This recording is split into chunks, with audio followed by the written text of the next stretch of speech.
ज्या ठिकाणी व्यवस्था आहे अशा ठिकाणी देशी गाईच्या चाऱ्याकरता मदत करण्याचा निर्णय देखील राज्य सरकारने घेतलेला आहे। देसी गाय ये हमारे किसानों के लिए एक वरदान है और हमने इसीलिए ये दर्जा देने का निर्णय लिया है।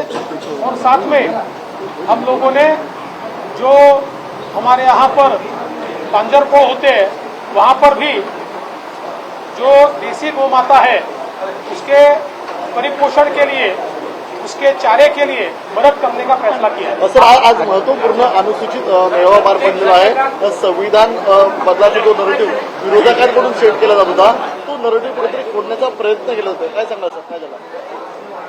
अनुसूचित जाती मोर्चा भारतीय जनता पक्षाचं संमेलन आता झालेलं आहे आणि ज्या प्रकारे संविधान बदलाचा आणि आरक्षण संपेल असा फेक नरेटिव्ह मागच्या निवडणुकीमध्ये काँग्रेस आणि त्यांच्या मित्र पक्षांनी चालवला होता, आज त्यांचा खरा चेहरा उघड झाला आहे।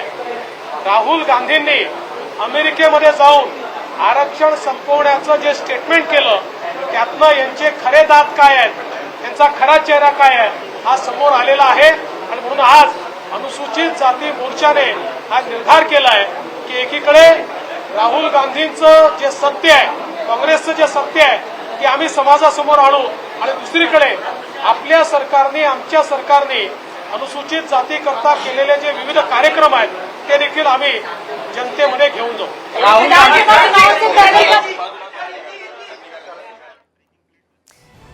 देशी गायी राज्यमाता गोमाता म्हणून घोषित होणार आहेत। राज्य सरकारची मोठी घोषणा आहे।